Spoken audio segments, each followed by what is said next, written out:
La imagen imposible no era una cruz rota, no era un mártir oculto en una cueva, ni un obispo asesinado por la doctrina rival, ni un evangelio perdido esperando devolver al mundo un cristianismo más puro. La imagen imposible era más sobria y por eso más inquietante. Un códice enterrado en la tierra seca de Egipto, copiado por manos que sabían escribir el nombre de Cristo, pero atravesado por una voz que no parecía haber nacido con él. Una voz más vieja, no más sabia en el sentido piadoso, más vieja en el sentido del polvo, de la piedra, del archivo, más vieja en el sentido en que una ciudad nueva a veces levanta sus muros sobre cimientos que ya estaban allí, ocultos bajo otra lengua, bajo otro imperio, bajo otro Dios. Quien abría aquellas páginas encontraba palabras conocidas: revelación, salvación, luz, espíritu. Pero el orden interior del texto no respiraba como el de una fe recién nacida. Respiraba como si recordara algo anterior, algo que no había empezado en Galilea, ni en Jerusalén, ni siquiera en la disputa posterior entre iglesia y herejía. Y esa era la pregunta peligrosa: no si aquellos libros eran verdaderos o falsos, no si eran cristianos buenos o cristianos desviados, no si contenían una doctrina secreta reservada para elegidos vanidosos. La pregunta peligrosa era otra,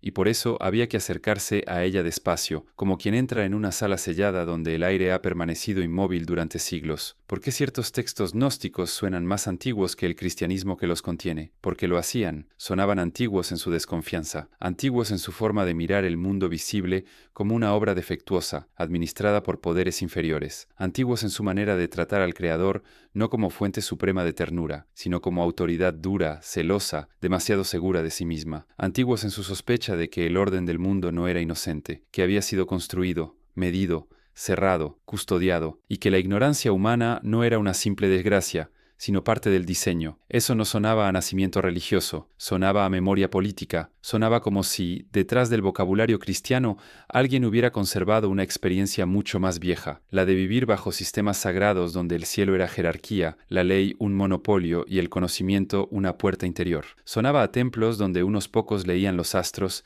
y el resto obedecía a su traducción. Sonaba a fórmulas copiadas por escribas cuyo sentido completo ya no pertenecía al pueblo. Y, sobre todo, sonaba a civilizaciones donde el Dios principal era temido antes que amado, no por su bondad, sino por su derecho a ordenar. Por eso aquellos códices producían una incomodidad particular. No parecían anunciar algo nuevo, parecían filtrar algo reprimido, y el propio objeto parecía saberlo. Hojas apretadas, fibras secas, costuras envejecidas, tinta fijada sobre una copia tardía que aún así dejaba escapar un peso más antiguo que su encuadernación, como si el libro no solo transmitiera palabras, sino también un residuo, un resto adherido a los márgenes, un eco que había sobrevivido al copista, a la lengua y al siglo. Quien los compuso, o quien incrustó en ellos fragmentos mucho más viejos, parecía haber entendido algo decisivo, que una memoria prohibida sobrevive mejor cuando no se esconde fuera del lenguaje vencedor, sino dentro de él. Si había que salvar una sospecha antigua, convenía vestirla con nombres admitidos, dejar que Cristo hablara sí, pero hacer que en ciertos pasajes su voz arrastrara un peso que no pertenecía del todo a su siglo, como un sello legítimo estampado sobre una puerta que resguarda otra cámara, más antigua, detrás, y detrás de esa cámara aparecía una figura desconcertante, no el Dios Padre que crea y bendice, sino el artesano orgulloso, el organizador del mundo visible, el fundador de un sistema que exige obediencia porque confunde su poder con la verdad. Más que un misterio espiritual, parecía el retrato teológico de una forma de gobierno, un gobernante cósmico convencido de que no existe nada por encima de él porque ha conseguido cerrar el acceso a lo que lo supera. Tal vez esa figura no nacía del todo en el corazón del cristianismo primitivo, tal vez arrastraba un linaje más antiguo de esa zona del pensamiento donde la creación no siempre fue celebrada como regalo, sino observada también como estructura de dominio. Y entonces el códice dejaba de ser un libro raro, se convertía en un resto, en el fragmento tardío de una cadena larga de transmisión, en la copia de una copia de algo que quizá había pasado por manos judías, griegas, egipcias, sirias, incluso por tradiciones más antiguas, antes de quedar encuadernado bajo apariencia cristiana. Ya no parecía un desvío, parecía un sedimento, como si las páginas hubieran retenido el lodo de ríos muy viejos y todavía conservaran, adherido a las palabras, el olor remoto de bibliotecas perdidas, observatorios sagrados, polémicas enterradas y sacerdocios vencidos. Tal vez por eso ciertos textos gnósticos, leídos sin prisa, dejan una sensación extraña. No parecen inventar un mundo, parecen recordar el mapa roto de uno anterior, pero toda memoria tiene un precio, y cuanto más vieja es la voz que sobrevive en un libro tardío, más urgente se vuelve descubrir quién intentó callarla primero, porque nadie entierra un códice en el desierto solo para preservarlo largo del tiempo. A veces se lo entierra para preservarlo de los vencedores. Y si aquellos textos fueron escondidos, no fue solo porque discutieran a la Iglesia, fue porque bajo nombres cristianos quizá conservaban una acusación mucho más antigua, no una herejía cualquiera, una acusación contra el propio origen del orden sagrado. La siguiente parte tendrá que perseguir esa acusación hacia atrás,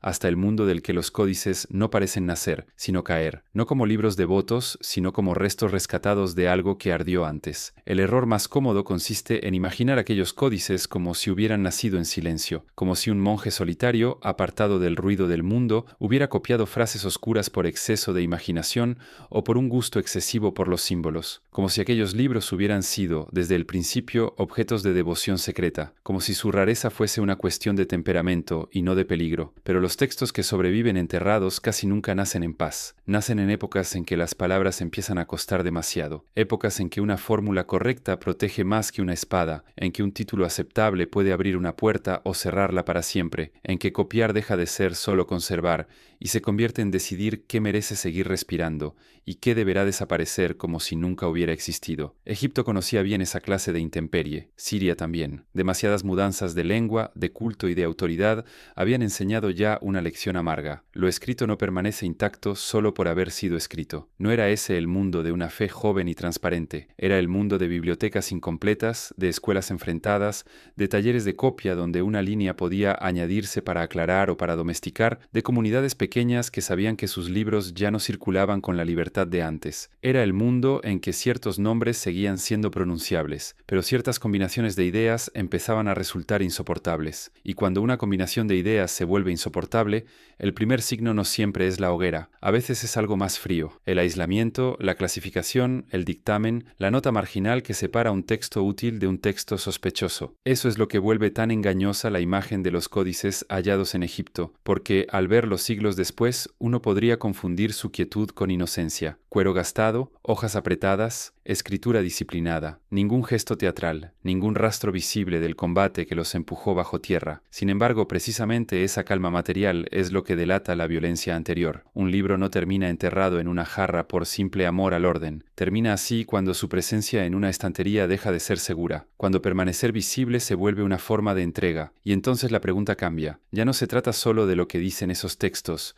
sino del mundo que los obligó a esconderse. Un mundo en el que la uniformidad doctrinal empezaba a adquirir valor político. Un mundo en el que la diferencia no se percibía únicamente como error teológico, sino como fractura peligrosa del orden. Porque un imperio puede tolerar muchas devociones menores. Lo que tolera peor es una interpretación del mundo que convierta al orden visible en problema. Y eso hacían aquellos textos. No discutían un detalle, no corregían un pasaje, insinuaban algo mucho más corrosivo, que el sistema entero podía haber sido fundado por una autoridad inferior y luego protegido como si fuera absoluta. Esa no era una rareza piadosa ni una extravagancia de escuela. Era una acusación formulada contra el propio suelo del orden, una acusación dirigida no solo contra una lectura concreta de las Escrituras, sino contra la vieja alianza entre cosmos, ley y obediencia. Porque si el arquitecto del mundo visible no era el poder supremo, entonces toda autoridad que se presentara como reflejo directo de ese orden perdía parte de su suelo. El problema de esos textos no era solo lo que prometían al alma, era lo que insinuaban sobre tronos, altares, calendarios, juramentos, jerarquías. Decían con la frialdad de una pieza copiada para durar que el mundo puede estar administrado sin estar justificado. Y esa frase, incluso cuando no se escribía así, debía de sonar insoportable. Por eso conviene mirar aquellos códices no como origen,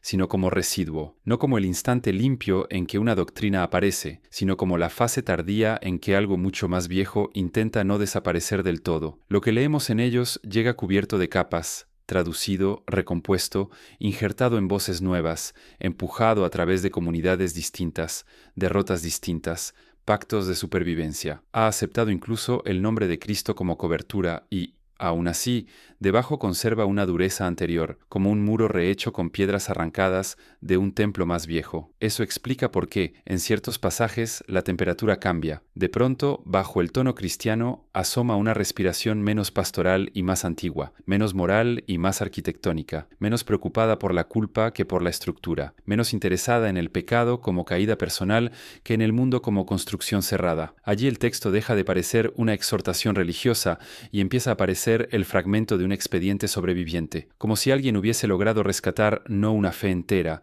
sino algunas páginas de un archivo condenado, y los archivos condenados dejan un tipo particular de huella, no conservan un mundo entero, conservan apenas lo que alcanza a huir, un nombre deformado, una jerarquía incompleta, un mito rehecho, una injuria contra el creador, una nostalgia sin mapa, lo suficiente para que la memoria no muera, pero no lo bastante para entregarse sin resistencia. De ahí su fuerza, de ahí también su oscuridad. Aquellos libros no eran difíciles porque sus autores amaran confundir. Eran difíciles porque ya estaban escritos desde después de una pérdida. Eran restos salvados de un incendio. La cuestión entonces ya no es si la llama fue literal. La cuestión es más grave. ¿Qué ardió antes de que estos códices fueran copiados? ¿Qué sistema de transmisión fue roto? ¿Qué escuelas fueron absorbidas? ¿Qué lenguaje tuvo que disfrazarse? ¿Qué antiguos custodios del saber fueron derrotados para que la verdad llegara hasta nosotros en esta forma tardía y enterrada? Porque si estos libros son residuos, entonces el fuego no empezó en Egipto, empezó antes, en otra parte, contra algo más antiguo, y la siguiente parte tendrá que seguir esa quemadura hasta su indicio más incómodo, la figura de un creador que, en ciertos textos,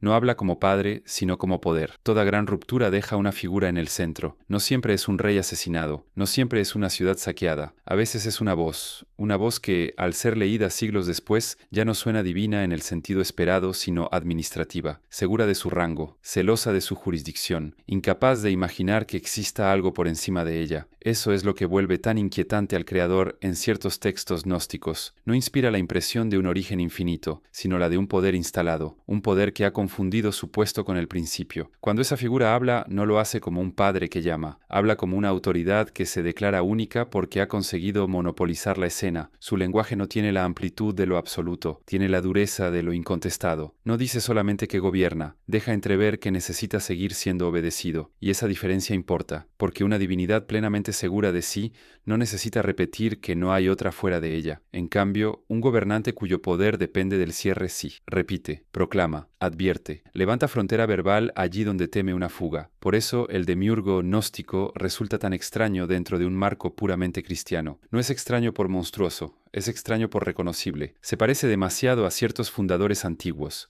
reyes sacerdotes, legisladores cósmicos, organizadores del calendario, protectores del recinto, señores que distribuyen función, castigo y alimento desde una altura consagrada. No se presenta como fuente de misericordia desbordante, sino como arquitecto del sistema, como quien ha medido la ciudad, asignado los turnos, fijado los nombres, y luego exige que la estructura misma sea venerada como si fuera la verdad última. Más que amor, exige legitimidad, y ahí es donde el texto deja de parecer teología tardía, y empieza a parecer memoria histórica disfrazada, porque en el antiguo Oriente mandar no significaba solo vencer, significaba medir, distribuir, registrar, fijar fiestas, custodiar accesos, nombrar intermediarios, volver sagrada la forma misma del mundo visible. Quien controlaba los signos, las medidas y el templo, controlaba también la lectura del cosmos. No hacía falta magia. Bastaba con administración, bastaba con hacer olvidar que todo orden, antes de parecer eterno, fue impuesto por alguien. Los textos gnósticos parecen recordar esa lógica con una lucidez casi ofensiva. Su creador no es malo en el sentido infantil de la palabra, es más inquietante que eso, limitado,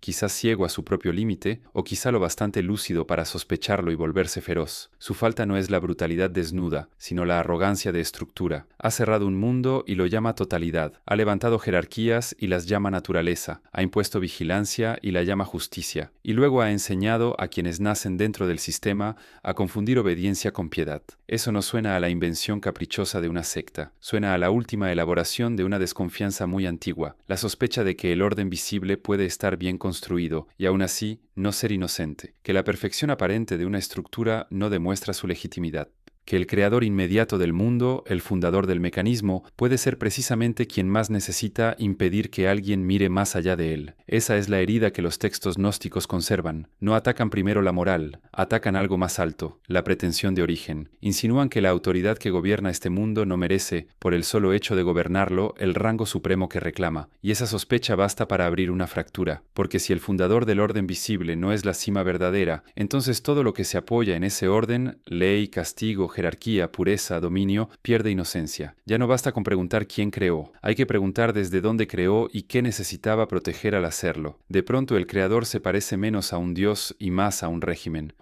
cósmico, sí, pero régimen al fin, con funcionarios invisibles, con peajes, con vigilancia, con una narrativa oficial sobre el origen. Y como todo régimen duradero, también este depende de una operación decisiva, que los nacidos dentro de él no recuerden nada anterior, que llamen mundo a la prisión, que llamen eternidad a la costumbre, que llamen padre al administrador. Por eso la lectura gnóstica tenía que resultar insoportable, no porque negara simplemente una fórmula de fe, sino porque tocaba el punto que toda civilización sagrada protege con mayor celo, la unión entre orden y verdad. Si el mundo visible podía ser obra de un poder inferior, orgulloso y cerrado, entonces no solo la Iglesia quedaba bajo sospecha, también las capas más antiguas de memoria religiosa que habían enseñado a llamar sagrado a lo administrado. ¿Dónde había nacido esa imagen? ¿En qué mundo empezó la sospecha de que el cielo estaba estratificado, vigilado, poblado por autoridades intermedias? ¿Qué experiencia enseñó a ciertos hombres a pensar que entre la fuente verdadera y el mundo administrado había una distancia inmensa? Una figura así no aparece de la nada, no se improvisa al final de una disputa. Llega heredada, y en la siguiente parte esa herencia empezará a volverse visible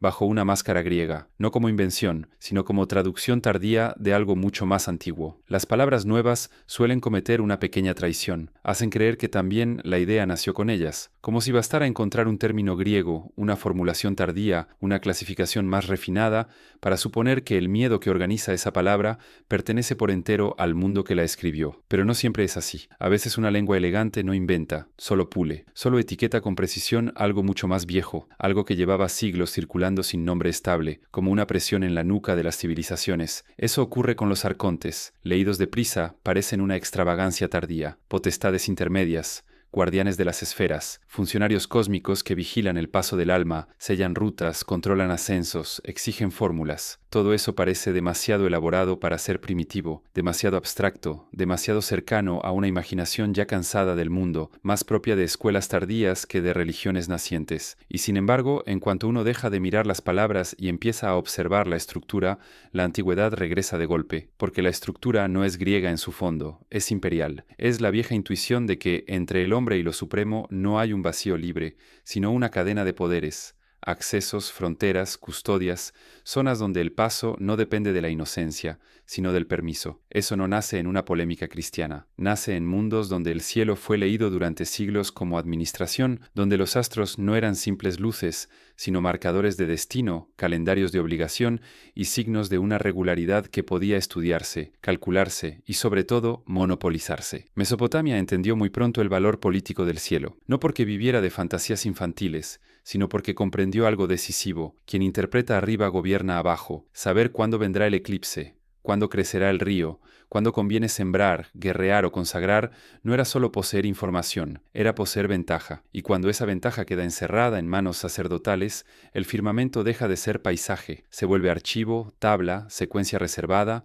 una superficie visible cuya lectura entera pertenece a pocos. Eso es lo que los textos gnósticos parecen conservar bajo otra ropa. Cuando hablan de esferas, guardianes, sellos y poderes que interceptan, no están fantaseando con monstruos alados. Están llevando al extremo una vieja experiencia oriental, la de vivir en un cosmos jerarquizado donde cada nivel tiene custodios, donde nada circula libremente y donde incluso la salvación necesita conocer rutas, nombres, fórmulas de paso. No es el universo de la confianza, es el universo del trámite. Por eso el término arconte resulta tan revelador. En griego significa gobernante, magistrado, autoridad. No designa primero una bestia mitológica, sino una función, un cargo, un poder investido. Y esa elección verbal dice más de lo que parece, porque al nombrar así a las fuerzas intermedias del cosmos, el texto deja de hablar el lenguaje del mito puro y empieza a hablar el lenguaje del gobierno. El cielo se vuelve una provincia inmensa dividida por jurisdicciones. La distancia entre el alma y la fuente verdadera ya no está llena de misterio sagrado, sino de controles. Esa imagen no podía nacer solo del cristianismo. Había detrás un sedimento más antiguo, siglos de observación astral, calendarios sacerdotales, imperios que ordenaban la tierra a imagen de la regularidad del cielo y élites que aprendieron a presentar esa regularidad como prueba de legitimidad. Si el firmamento funciona por estratos, si las estaciones obedecen, si los cuerpos luminosos no se salen de su curso, entonces el orden terrestre también puede reclamar apariencia de naturaleza. Ahí se cierra el viejo pacto entre cosmos y poder. Los gnósticos rompen precisamente ese pacto, toman la maquinaria celeste y la vuelven sospechosa, no niegan su existencia simbólica, niegan su inocencia, dicen, en el fondo, que los cielos intermedios no son garantía de verdad, sino barrera, que las potencias que gobiernan los niveles visibles no son mediaciones benévolas, sino administradores interesados en mantener a las almas dentro del circuito. La vieja astronomía sagrada, leída desde ahí, cambia de color, ya no enseña armonía, enseña custodia, y de pronto el texto suena antiguo de otra manera, no porque describa un universo primitivo, sino porque conserva el recuerdo de una época en que cielo y administración todavía formaban una misma lengua. Hablar de astros era hablar también de tributo, de cálculo, de legitimidad, de monopolio del tiempo. La élite que medía el firmamento organizaba también el acceso al templo, a la escritura y al destino. En ese contexto, los arcontes dejan de parecer una rareza filosófica y empiezan a parecer la versión tardía de una memoria política larguísima, la memoria de haber nacido bajo poderes que no necesitaban ser amados para ser obedecidos. Esa es la verdadera oscuridad del tema, no que el alma deba atravesar cielos, sino que esos cielos se parezcan demasiado a los regímenes terrestres que los hombres ya conocían: recintos cerrados, funcionarios invisibles, pasos condicionados, lenguaje reservado para iniciados. En otras palabras, el gnosticismo no inventa una cárcel celeste. Tal vez reconoce en el cielo la misma lógica que antiguas civilizaciones habían usado durante siglos para gobernar la tierra. Y si esa lógica ya estaba madura mucho antes del cristianismo, entonces la siguiente huella no puede buscarse en un desierto, sino en una ciudad donde las ruinas del pensamiento antiguo aprendieron a hablar juntas. Hay que ir a Alejandría, porque antes de convertirse en texto, esta memoria tuvo que pasar por un lugar capaz de mezclar lenguas sin borrar del todo su edad. Hay ciudades que producen ideas, y hay ciudades más peligrosas, ciudades que las reciben cuando ya vienen heridas. Alejandría pertenecía a la segunda clase, no era una capital inocente del pensamiento, ni una lámpara serena donde las tradiciones se encontraban para enriquecerse mutuamente bajo el signo amable del intercambio. Era un puerto inmenso, sí, una máquina de traducción, una ciudad de muelles, almacenes, bibliotecas parciales, escuelas enfrentadas y comunidades que vivían unas junto a otras sin compartir del todo la misma memoria. Todo llegaba allí: mercancías, dioses, dialectos, calendarios, fórmulas rituales, comentarios filosóficos, polémicas judías, rumores imperiales, restos de cultos viejos que ya no conservaban su casa de origen, y casi nada llegaba intacto. Cuando una idea alcanza Alejandría, rara vez lo hace en estado puro, llega ya despojada de parte de su lengua original, llega traducida por hombres que no vivieron la experiencia inicial, pero sí heredaron su ansiedad. Llega con lagunas, con injertos, con nombres sustituidos, con conceptos nuevos pegados sobre una estructura antigua que sigue latiendo debajo. La ciudad no inventa necesariamente el núcleo, lo desmonta, lo compara, lo vuelve portátil, y en ese trabajo puede conservar mejor que nadie aquello mismo que ya nadie entiende del todo. Por eso es un error cómodo presentar el gnosticismo alejandrino como una extravagancia local, como si hubiese surgido allí por cansancio intelectual, por exceso de mezcla o por la vanidad de círculos cultos que ya no sabían qué hacer con el mundo. No, Alejandría pudo deformar, refinar y dramatizar muchas cosas, pero antes de todo eso las recibió. Recibió materiales más viejos que ella, sospechas que no habían nacido en sus calles, imágenes de un cosmos escalonado, de autoridades intermedias, de sabidurías retenidas y de creadores insuficientes que no podían explicarse solo desde los debates de la ciudad. Su verdadera fuerza fue otra, supo darles a esos materiales una segunda vida. Allí convivían traductores que sabían que cada palabra elegida podía alterar el rango de una idea, copistas inclinados sobre textos ya fragmentarios, añadiendo a veces una aclaración, a veces una costura verbal para que una intuición rota siguiera pasando de mano en mano. Judíos helenizados que leían antiguas tradiciones bajo presión filosófica, egipcios que cargaban con memorias rituales mucho más viejas que el dominio griego, pensadores formados en el lenguaje de Platón, pero viviendo dentro de un imperio donde la filosofía ya no flotaba libre sobre el poder, sino que respiraba entre impuestos, patronazgos, censuras discretas y rivalidades de escuela. En ese ambiente, una intuición antigua podía cambiar de vestido sin perder del todo su amenaza. Alejandría ofrecía el escenario perfecto para que una memoria antigua dejara de parecer memoria y empezara a circular como especulación, y esa máscara la protegía. Una idea demasiado vieja, si quiere sobrevivir, a veces necesita aceptar la apariencia de novedad, dejar que la ciudad crea que la produce, cuando en realidad solo la recompone. Así, bajo filosofía, exégesis y diálogo espiritual, seguían moviéndose intuiciones mucho más antiguas, que el mundo visible no agota lo real, que sus administradores no merecen rango supremo y que la versión oficial de la historia religiosa suele ser apenas la forma estable de una lucha anterior. En Alejandría había, además, una ventaja decisiva: la distancia, lo bastante cerca de las grandes tradiciones orientales como para recibir sus sedimentos, lo bastante lejos de sus formas originales como para recomponerlos sin obedecerlos por completo. Esa es la distancia donde ocurren las metamorfosis peligrosas. Allí un motivo babilónico podía adquirir voz griega, una tensión judía mezclarse con cosmologías astrales, una vieja sospecha sobre los poderes del mundo entrar en el lenguaje del logos, del nous, de la imagen y de la caída. El resultado no era falso por ser mixto, era más inquietante: materiales verdaderos, desplazados y vueltos portátiles, como piedras arrancadas de varios templos para construir una sola cámara subterránea. Y en esa cámara empezó a perfilarse una conclusión incómoda. Si tantas tradiciones distintas, al pasar por la ciudad, podían ser atraídas hacia la misma imagen, la de un mundo administrado por potencias inferiores, y una verdad superior retenida o perdida, entonces quizá esa imagen no era una fantasía tardía. Quizá era el eco persistente de una experiencia común mucho más antigua, una experiencia que los pueblos expresaron con nombres distintos, pero que giraba siempre alrededor del mismo escalofrío: haber nacido dentro de un orden sagrado cuya autoridad visible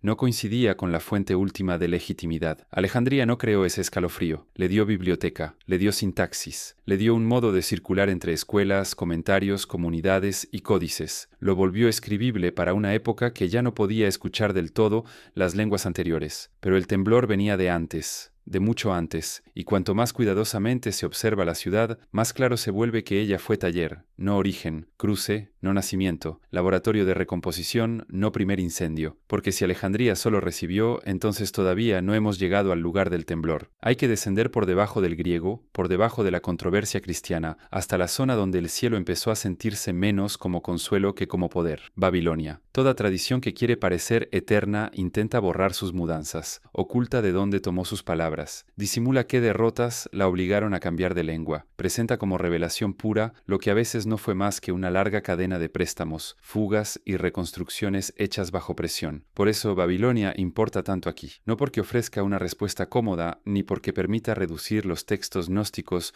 a una sola fuente oriental, sino porque introduce en el relato una profundidad distinta, una profundidad anterior a la Iglesia, anterior a Alejandría, anterior incluso a muchas de las fórmulas con que después se describió el problema. Babilonia no entra primero como ciudad, entra como experiencia, la experiencia de vivir bajo un cielo que ya no es solo belleza ni orientación, sino sistema, de mirar arriba y comprender que los movimientos luminosos pueden leerse, calcularse, archivarse y convertir esa regularidad en instrumento de autoridad. Allí el firmamento dejó de ser paisaje para volverse tabla, presagio, calendario, legitimidad. Quien conocía sus ritmos no poseía una poesía, sino una ventaja, y cuando ese saber queda concentrado en templos, especialistas y escribas formados durante años para leer lo que el resto no entiende, el cielo deja de ser de todos, aunque todos lo vean. Eso es lo que la memoria posterior nunca terminó de olvidar: no una doctrina babilónica intacta, sino una forma de habitar el orden cósmico, una forma en la que lo visible está perfectamente dispuesto y,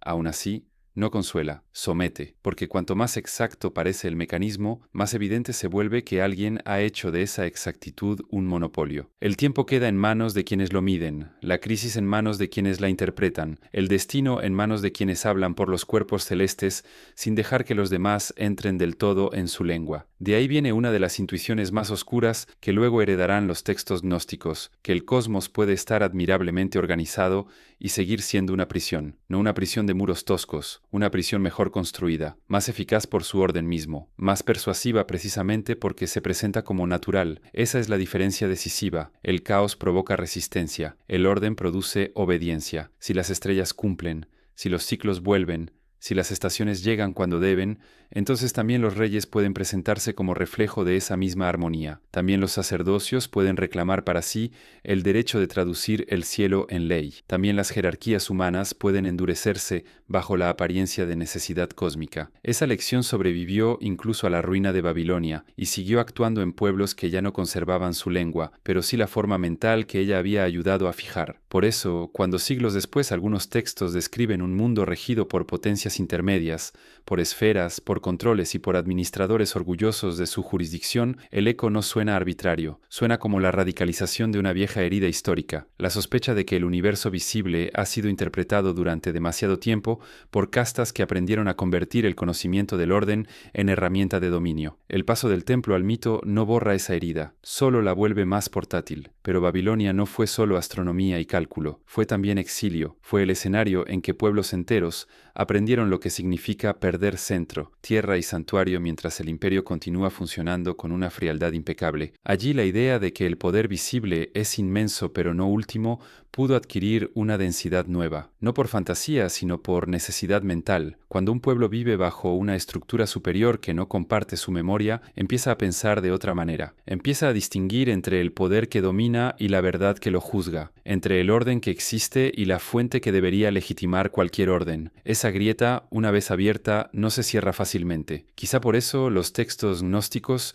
suenan tan antiguos cuando miran al mundo y no ven un hogar, sino una administración. No están describiendo solo una angustia metafísica, están conservando una sensibilidad formada a lo largo de siglos de imperios, observatorios, exilios y saberes retenidos. Una sensibilidad para la que el cosmos ya no puede leerse ingenuamente como transparencia de lo divino, porque ha sido demasiado tiempo el espejo de estructuras humanas que gobiernan, clasifican y excluyen. El firmamento sigue brillando, sí, pero su brillo ya no inocenta a quienes lo usan. Así, Babilonia entra en la historia no como madre única del gnosticismo, sino como una de las capas decisivas del subsuelo, una capa donde cielo, poder y escritura todavía forman una sola máquina, una capa donde la verdad no circula libremente, sino que desciende por grados, donde el acceso depende de fórmulas, de instrucción, de permiso, donde la superioridad del administrador visible puede sostenerse durante generaciones simplemente porque muy pocos conservan memoria de algo más alto. Y entonces la pregunta cambia de filo. Si esa vieja experiencia oriental enseñó a desconfiar del orden visible, ¿quién convirtió esa sospecha en una historia de fractura interior? ¿Quién la tradujo en la imagen de una sabiduría separada, herida, expulsada del centro? Y aún así, portadora del único resto válido de verdad, la siguiente parte no traerá una diosa de cuento, traerá una grieta con nombre, Sofía. Las civilizaciones rara vez admiten que su saber nació partido, prefieren imaginar el conocimiento como una línea limpia, entregado desde arriba, custodiado por manos legítimas, transmitido de forma continua por quienes merecían poseerlo. Esa versión tranquiliza, convierte la verdad en patrimonio estable, hace creer que, si hubo pérdida, fue accidental, y que, si hubo error, vino desde afuera, pero ciertos textos antiguos conservan una intuición mucho más incómoda, que la ruptura no empezó en la periferia, empezó dentro. Eso es lo que vuelve tan perturbadora la figura de Sofía. Leída superficialmente, parece una fantasía tardía, la sabiduría personificada, caída, errante, implicada en el desorden del mundo. Pero cuando se la despoja del brillo devocional acumulado después, lo que queda no es una diosa de leyenda, queda otra cosa, queda la memoria de un saber separado de su centro, un conocimiento que, al salir de la cámara donde debía permanecer contenido, ya no pudo regresar intacto. Sofía, en ese sentido, no es primero un personaje, es una señal de fuga, una fuga dentro del sistema mismo que administraba la verdad. Eso importa porque cambia por completo la temperatura del relato. Hasta ahora, el problema parecía vertical, un mundo gobernado por autoridades inferiores, una estructura cósmica cerrada, una humanidad nacida dentro de un orden que no coincide con la fuente suprema, pero con Sofía aparece otro nivel de tensión. Ya no basta con sospechar del administrador. Ahora hay que aceptar que incluso en la región superior hubo fractura, que la crisis no empieza cuando los hombres se rebelan, sino cuando el conocimiento deja de permanecer donde el sistema quería fijarlo. Por eso su caída merece leerse con cautela, no como descenso mágico ni como accidente sobrenatural, sino como dispersión, el momento en que algo reservado al recinto interior deja de ser perfectamente gobernable. Las antiguas sociedades del templo conocían bien ese peligro. El saber más valioso no era solo el más verdadero, era el más controlado. Su fuerza dependía tanto de lo que decía como de quién podía oírlo. cuándo y bajo qué juramento. Quien decidía esa distribución gobernaba más allá de la fuerza, gobernaba la interpretación misma de la realidad. Sofía parece conservar la memoria de la ruptura de ese monopolio, como si en algún punto de la larga cadena que une observatorio, templo, archivo y escuela hubiera ocurrido una pérdida decisiva, no la desaparición total del saber, sino su salida imperfecta, un fragmento no autorizado, suficiente para que la estructura siguiera en pie, pero ya no cerrada del todo, suficiente para que algunos hombres empezaran a intuir que el orden visible no agotaba la verdad, suficiente para que el mundo continuara funcionando y aún así quedara atravesado por una sospecha que no podía absorber por completo. Eso explica por qué, en tantos relatos gnósticos, la sabiduría aparece ligada al error y a la revelación al mismo tiempo, no porque sea absurda, sino porque ha salido del circuito legítimo. Desde el punto de vista del poder que organiza, toda filtración parece desorden, toda fuga de conocimiento parece caída, toda transmisión no controlada parece deformación, pero desde el punto de vista de quienes viven bajo el sistema, esa misma fuga puede convertirse en el único resto de verdad disponible. Ahí está el corazón oscuro del motivo. Sofía no es la caída de la sabiduría en abstracto, es la memoria de que la verdad, una vez separada de sus guardianes oficiales, llega a los hombres en forma herida, llega incompleta, simbólica, ambigua. Por eso necesita ser leída como quien reconstruye un edificio a partir de escombros. Y en esa ambigüedad se esconde algo todavía más inquietante. Si hubo fuga, hubo conflicto. Si el saber se dispersó, alguien intentó retenerlo. Si la sabiduría aparece exiliada, es porque antes estaba centralizada. En otras palabras, Sofía introduce en la historia la posibilidad de una guerra interna entre los propios guardianes del orden. No una guerra abierta con ejércitos visibles, sino una guerra por jurisdicción, por acceso, por derecho a nombrar la estructura del mundo. La caída, entonces, ya no sería el pecado de una figura aislada, sería la huella mítica de una fractura entre élites del conocimiento. Eso vuelve el relato más humano y más frío, porque en esta lectura el drama no gira alrededor de milagros imposibles, sino de algo que toda civilización ha conocido, la lucha por el monopolio del saber. ¿Quién interpreta el cielo? ¿Quién administra los nombres?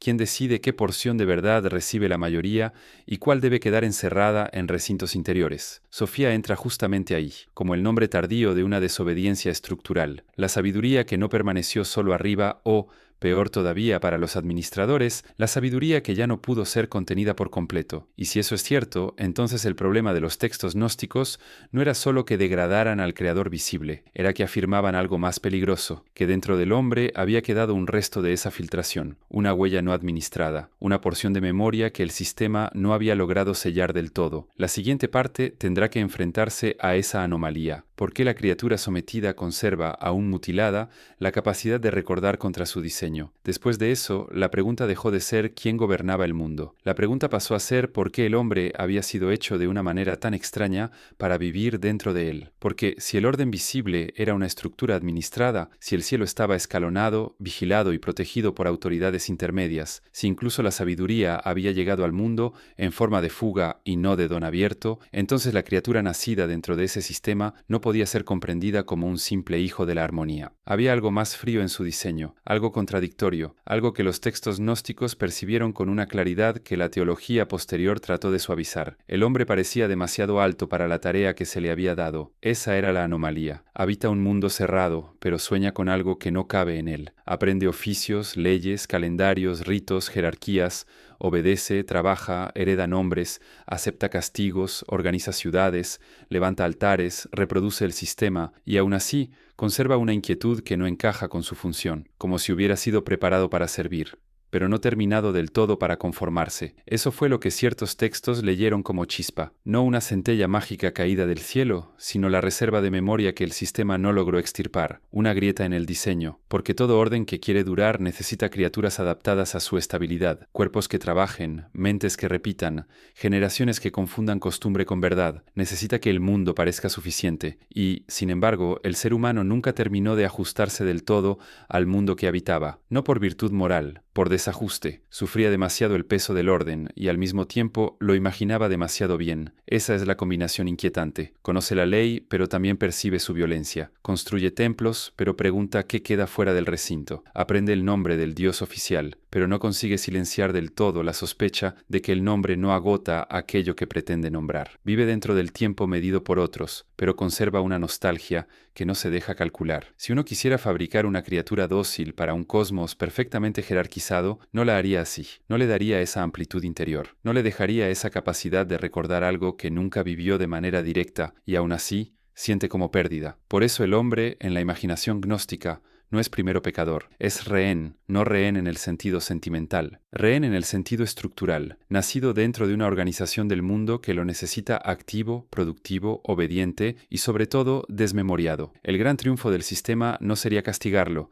sino convencerlo de que no ha perdido nada, hacerle creer que la prisión es totalidad, que el orden visible es el único orden imaginable, que el trabajo, el dolor, la jerarquía y la muerte pertenecen a la naturaleza de las cosas y no a la forma concreta en que fueron dispuestas. La brutalidad de esa idea está en que la humanidad deja de parecer solo una especie religiosa y empieza a parecer una población administrada, y entonces muchas imágenes antiguas cambian de color. La creación del hombre deja de parecer una escena luminosa y empieza a parecer una operación, un acto de fabricación bajo condiciones de control, una criatura hecha para sostener un orden que no comprende por completo, una criatura suficientemente inteligente para ejecutar, suficientemente sensible para sufrir, suficientemente ciega para no recordar, pero no tan ciega como para no sospechar. Ahí está el defecto del sistema, o su accidente, o la huella de aquella filtración previa que los relatos vincularon a Sofía, porque si algo de la verdad superior logró penetrar el mundo administrado, tenía que hacerlo en el único lugar donde podía sobrevivir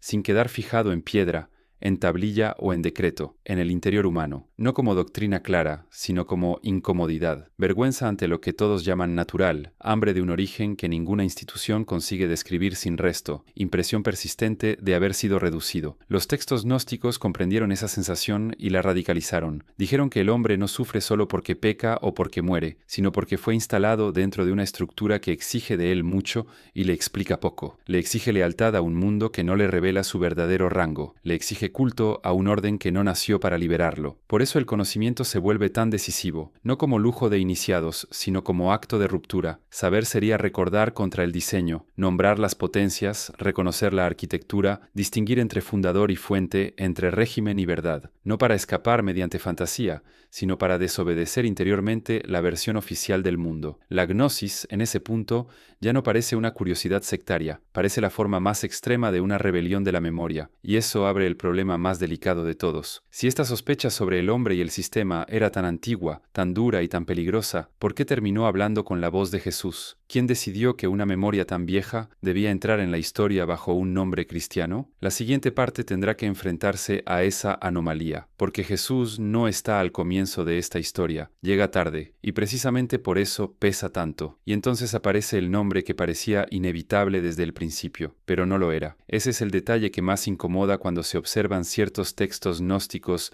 sin la costumbre de la lectura devota. Jesús no entra en ellos como origen natural de todo lo que dicen. Entra, muchas veces como una voz injertada sobre una estructura que ya estaba esperando a alguien capaz de hablar con autoridad suficiente. La arquitectura del problema, el mundo como sistema administrado, el creador como poder limitado, el hombre como criatura retenida, la memoria como resto no domesticado, no nace con su figura. Ya estaba allí, oscura, dispersa, más vieja que el vocabulario cristiano que terminó envolviéndola, y sin embargo termina hablando con su nombre. Eso no fue un accidente, fue una operación de supervivencia, porque toda memoria prohibida necesita, tarde o temprano, un vehículo legítimo. No basta con conservar una sospecha antigua. Hace falta encontrar la boca correcta para que esa sospecha no muera en el archivo de los derrotados. En el Oriente romano, pocos nombres ofrecían una posibilidad tan peligrosa y tan útil como el de Jesús, no solo por el crecimiento de sus comunidades, ni solo por la autoridad espiritual que empezaba a concentrarse en torno a su figura, sino porque su imagen ocupaba un lugar extraño, suficientemente alta como para hablar contra el mundo, suficientemente flexible como para ser interpretada de maneras rivales, y todavía lo bastante cercana al conflicto como para no haber quedado por completo monopolizada en los primeros tiempos. Si una tradición antigua necesitaba decir que el orden visible no era final, que las autoridades del cosmos no merecían obediencia absoluta y que el conocimiento verdadero había sido retenido por poderes interesados, hacerlo en un lenguaje ajeno al cristianismo la condenaba al aislamiento. Hacerlo por boca de Jesús la volvía portátil. La vieja sospecha heredada de observatorios, exilios, templos y escuelas vencidas podía presentarse entonces como revelación, diálogo reservado, continuación secreta de una autoridad que el mundo ya no podía ignorar del todo. Por eso, en ciertos textos, Jesús no se comporta como un predicador de parábolas para aldeas abiertas. Se parece más a un transmisor de archivo. Habla en cámaras cerradas, responde a pocos, corrige lo que parecía entendido, distingue entre el Dios visible y la fuente suprema, describe poderes intermedios, nombres, rutas, errores de fundación. Su presencia resulta así menos biográfica que funcional, no falsa, sino usada para sellar materiales anteriores y permitirles atravesar una época en la que solo podían sobrevivir si adoptaban un rostro reconocible para comunidades cada vez más organizadas alrededor de su memoria. La operación, en el fondo, era esa. Jesús no aparece aquí como inventor del sistema gnóstico, sino como la cubierta más eficaz que ese sistema encontró para seguir circulando. Eso explica la extraña temperatura de muchos pasajes. Bajo el nombre cristiano, lo que late no siempre parece una novedad absoluta, parece una relectura extrema de algo más antiguo, como si la figura de Jesús hubiera absorbido, en ciertos círculos, funciones que antes pertenecían a otros mediadores del saber: el revelador, el intérprete del orden, el que deshace la mentira del poder visible, el que enseña a distinguir entre el gobierno del mundo y la verdad que lo excede. Su autoridad servía, entonces, para legitimar una operación delicada, insertar en el corazón de la nueva religión una memoria mucho más vieja sin presentarla nunca como ajena a ella. No era tanto una traición como una estrategia nacida de la comprensión más fría del tiempo. Las ideas antiguas no sobreviven intactas, sobreviven cuando aprenden a entrar en el vocabulario de la era que las sustituye. Igual que un viejo santuario puede quedar debajo de un templo nuevo, un antiguo problema sobre el origen del orden podía seguir vivo bajo el nombre de Cristo. Lo decisivo no era conservar cada fórmula del pasado, sino la herida, la acusación, la sospecha de que el mundo administrado exige obediencia precisamente porque teme ser reconocido como obra de poderes inferiores. Bajo esa luz, la relación entre gnosticismo y cristianismo cambia de forma. Ya no parece simplemente la de una secta desviada que parasita un mensaje originario. Parece más bien el choque entre dos usos posibles de un mismo nombre. Uno orientado a estabilizar comunidad, ley, memoria y autoridad. Otro orientado a convertir ese nombre en la herramienta final para romper la legitimidad del orden visible. En ambos casos Jesús importa, pero no importa del mismo modo. Para unos funda una continuidad, para otros abre la última brecha. Y las brechas, cuando se abren dentro de una religión que está empezando a organizarse, son más peligrosas que los ataques externos, porque el enemigo de fuera confirma la identidad, el de dentro discute el origen. Eso fue lo que la Iglesia empezó a comprender antes que nadie. No estaba frente a una simple colección de extravagancias, estaba frente a textos que tomaban el nombre más poderoso de su mundo y lo hacían hablar desde una profundidad que no podía ser controlada sin lucha. Si se permitía esa operación, el cristianismo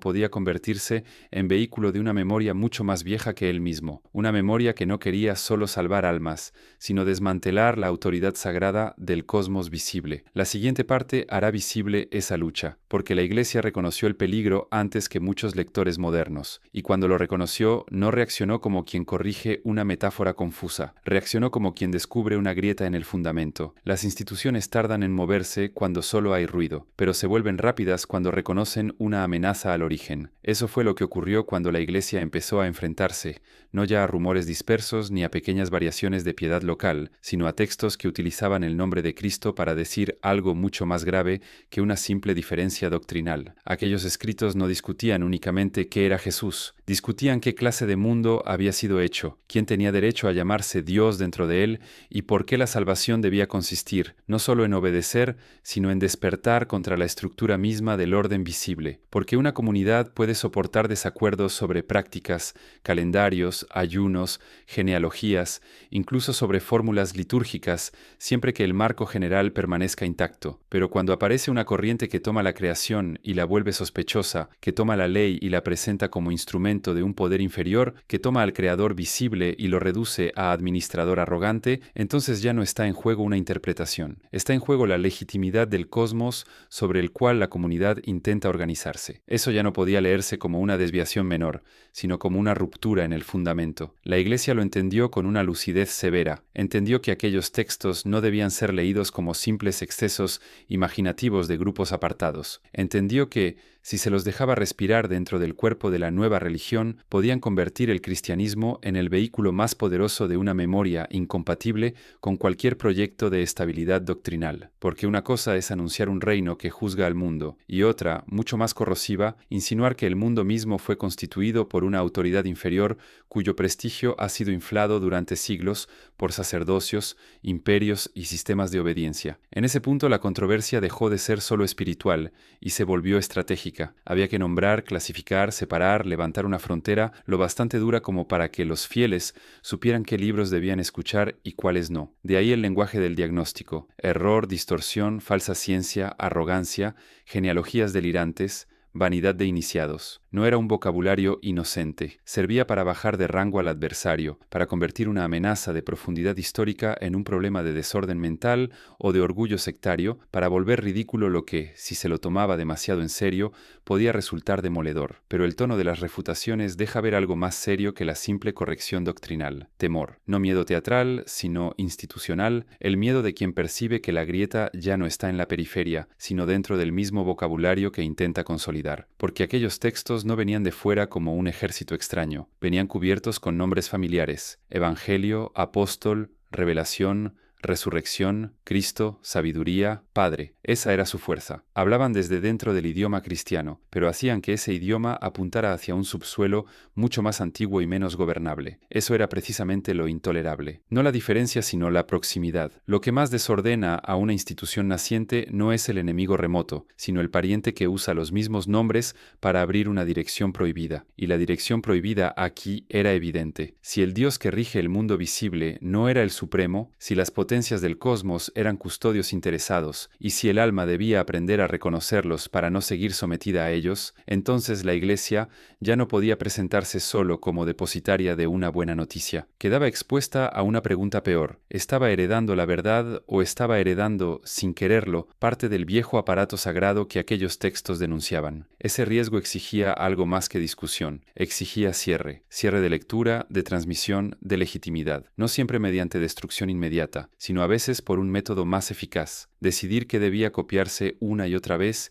y qué podía desaparecer por desgaste, por abandono, por falta de autorización, por silencios cuidadosamente organizados. La memoria no se suprime únicamente quemando, también se suprime dejando sin descendencia textual, privando a ciertas palabras de taller, de púlpito, de escuela, de cadena de copia. Así mueren muchos linajes del pensamiento, no en una sola noche de fuego, sino en décadas de aislamiento administrado. Y, sin embargo, no todo murió. Esa es la señal de que la lucha fue más dura de lo que después se quiso admitir. Si algunos códices tuvieron que ser escondidos, es porque todavía eran leídos. Si hubo que enterrarlos, es porque aún conservaban poder. Y si aún conservaban poder, no era por su rareza exótica, sino porque tocaban una memoria que seguía viva debajo de la consolidación oficial, una memoria sobre el origen del orden, sobre la violencia contenida en la creación visible, sobre la posibilidad de que la historia religiosa dominante hubiera absorbido, domesticado y luego intentado borrar una sospecha anterior a ella. La Iglesia reconoció ese peligro antes que nadie porque estaba más cerca del punto de fractura. Sabía que no se trataba solo de herejía, se trataba de linaje, de quién podía reclamar la genealogía verdadera de la revelación, de quién hablaba desde la fuente y quién desde un sistema que había aprendido a llamarse fuente para no ser juzgado. La siguiente parte tendrá que volver al objeto enterrado bajo esa luz, no como herejía tardía, como la última forma legible de un linaje mucho más antiguo. A esa altura, el códice enterrado ya no podía ser leído como al principio, ya no era un libro raro hallado por accidente en una tierra seca, ni un testimonio curioso de comunidades periféricas que imaginaron demasiado. Después de seguir el rastro del creador arrogante, de los arcontes, de la sombra de Babilonia, de la fractura de Sofía, del hombre hecho para servir dentro de un sistema y de la entrada tardía de Jesús como vehículo de una memoria anterior, la quietud del objeto cambiaba de naturaleza. Seguía siendo cuero, fibras, tinta, pliegos, pero ahora parecía otra cosa, la última forma visible de una herencia largamente perseguida. Eso es lo que volvía el hallazgo tan grave, porque un texto aislado puede ser un error, una extravagancia o un experimento. Un linaje, no. Un linaje implica transmisión, algo que cruzó generaciones, lenguas, crisis y derrotas sin desaparecer del todo, manos que copiaron sin comprenderlo por completo, pero sabiendo al menos que no debía morir. Cámaras interiores, maestros parciales, lectores que recibieron fragmentos de una acusación demasiado vieja para formularse ya en su idioma original, y sobre todo una continuidad de miedo, el de quienes quisieron conservarlo y el de quienes supieron que debía ser cerrado. Por eso lo enterrado no fue simplemente una desviación cristiana. No fue simplemente una desviación cristiana, sino un expediente tardío, un depósito comprimido de materiales que habían sobrevivido a varias muertes, templos, lenguas, escuelas, cosmologías ya ilegibles para sus herederos. Lo que llegó hasta el códice no era una tradición intacta, sino una tradición herida, y precisamente por eso más reveladora. Cuando un linaje sobrevive después de haber sido roto varias veces, ya no conserva todas sus doctrinas, pero sí su centro de gravedad, y el centro aquí seguía intacto. El mundo visible había sido sobreestimado por sus propios administradores. La autoridad que lo gobierna no coincide con la fuente suprema. La humanidad conserva una memoria que el sistema no logró eliminar, y la salvación comienza cuando esa diferencia vuelve a ser reconocida. Esa estructura venía de mucho más atrás. No podía explicarse como un simple capricho de comentaristas cristianos fascinados por lo extraño. Había demasiadas capas en su forma de desconfiar del orden, demasiada persistencia en la imagen del cielo como jerarquía, demasiado peso puesto en el conocimiento reservado, en la verdad retenida, en la élite que administra el acceso. Cambiaban los nombres, las cubiertas, las lenguas, los marcos de autoridad, pero la sospecha seguía pasando de una época a otra como una llama pequeña dentro de una lámpara cerrada, y eso obligaba a mirar el entierro de otro modo, no como gesto piadoso, sino como maniobra de continuidad. Quien escondió aquellos libros quizá ya no poseía la cadena completa de la memoria que guardaba, quizá solo sabía que esos textos no debían quedar en manos del vencedor, quizá solo sentía, al tocarlos, que allí seguía respirando una forma de verdad que el nuevo orden no iba a tolerar. Pero a veces, la historia avanza precisamente así, no mediante una comprensión plena, sino mediante actos de fidelidad incompleta. Un hombre no entiende todo lo que salva, a veces solo reconoce que algo merece sobrevivir al presente que lo cerca. Eso es lo que convierte al códice en algo más que objeto, lo convierte en una frontera material entre dos historias rivales del origen. De un lado, la historia que terminó imponiéndose, un creador bueno, un mundo herido pero legítimo, una continuidad religiosa capaz de absorber el pasado y ordenarlo bajo una sola autoridad visible. Del otro, la historia subterránea, la de un mundo administrado por poderes inferiores, la de una humanidad deformada pero no vaciada del todo, la de una memoria superior filtrada en fragmentos, y la de un Cristo utilizado no para clausurar el problema, sino para reabrirlo desde dentro. Lo enterrado pertenecía a esta segunda historia, no a su comienzo, sino a su última respiración legible. Por eso la Iglesia tenía razón en algo esencial, aunque no en el sentido que ella misma admitía. Tenía razón al tratar aquellos textos como amenaza. No amenazaban solo una doctrina, amenazaban la pretensión de que la genealogía de la verdad estaba ya resuelta, amenazaban la seguridad de que el cristianismo podía narrarse a sí mismo como origen suficiente, sin reconocer hasta qué punto había heredado materiales anteriores, conflictos anteriores y sospechas anteriores a su propia organización. Lo que los códices enterrados contenían era precisamente eso, la prueba de que, bajo la religión consolidada, seguía latiendo un linaje más antiguo y menos domesticable. Pero todavía faltaba la pregunta decisiva. Si todo esto era un linaje, si la voz de los textos gnósticos venía de tan atrás, si había atravesado observatorios, exilios, templos, escuelas helenizadas, comunidades cristianas y condenas episcopales, sin perder del todo su estructura, entonces aún no habíamos llegado al fondo. Habíamos reconstruido la cadena, tocado el archivo, reconocido la herida. Faltaba saber qué experiencia original obligó a formular por primera vez una sospecha tan duradera, que el mundo puede estar gobernado con brillantez y aún así no pertenecer a la autoridad suprema. Ese será el último umbral, porque antes del cristianismo hubo una sospecha, y quizás sea esa la verdadera antigüedad que todavía habla en estos textos. Al final, la antigüedad de estos textos no depende de sus fechas, depende de la herida que conservan. Ese fue siempre el error de lectura más cómodo, preguntar cuántos siglos tienen los códices, en qué lengua fueron copiados, qué comunidad los usó, qué obispo los condenó, como si la edad de una idea pudiera medirse solo por la tinta que la fija en una página. Pero no es así como envejecen las sospechas. Una sospecha puede atravesar 1000 años sin conservar una sola fórmula intacta. Puede perder templos, dialectos, dioses oficiales, nombres de ciudades y Aún así, seguir viva en la forma exacta en que mira el mundo. Y eso es lo que ocurre aquí. Los textos gnósticos suenan más antiguos que el cristianismo porque la desconfianza que los organiza nació antes que él. Nació cuando algunas sociedades comprendieron que el orden visible no era simplemente naturaleza, sino administración. Cuando el cielo empezó a ser leído por especialistas que convertían su conocimiento en autoridad. Cuando calendario, ley, tributo, recinto sagrado y explicación del origen quedaron demasiado juntos en las mismas manos. Cuando los hombres aprendieron a vivir dentro de sistemas tan bien construidos que ya costaba distinguir entre lo necesario y lo impuesto. Ahí apareció la intuición decisiva, que el mundo puede estar maravillosamente ordenado y, aún así, no decir toda la verdad sobre quién lo ordenó. Esa fue la primera fractura, no una herejía, ni una escuela, ni una secta, sino una fractura interior en la obediencia. La sospecha de que el poder visible necesita parecer absoluto porque no lo es. La sospecha de que las autoridades intermedias,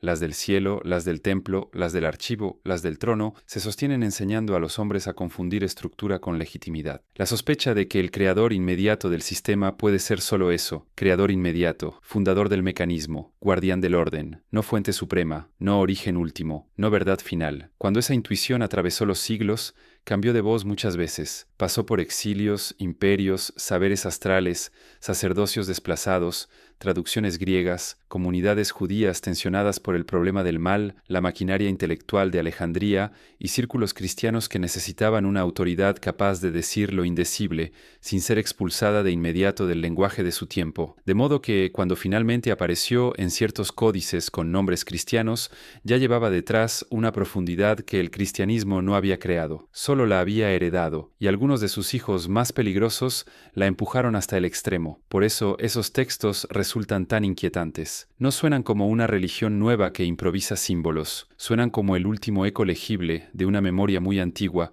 sobre cómo se fabrica un Dios para gobernar un mundo. Un Dios no en el sentido ingenuo, un Dios como figura política del origen, como nombre supremo otorgado al administrador del sistema, para que su jurisdicción parezca eterna. Los gnósticos tomaron esa vieja sospecha y le dieron su forma más cortante. Dijeron que el mundo visible es real pero no inocente, que su arquitecto es poderoso pero no supremo, que la humanidad está dentro del sistema, pero no pertenece del todo a él, y que recordar esa diferencia es el comienzo de la liberación interior. Eso fue lo que la Iglesia tuvo que sofocar, no un absurdo, sino una profundidad en la dirección equivocada. Aquellos textos tocaban una genealogía del poder sagrado que no podía admitirse sin desestabilizar el edificio entero. Si el orden visible podía proceder de una autoridad inferior, ninguna institución podía descansar tranquilamente sobre la idea de que existir ya justificaba. Había que cerrar la grieta y reducir a delirio lo que, en el fondo, era una acusación muy antigua contra la forma misma en que las civilizaciones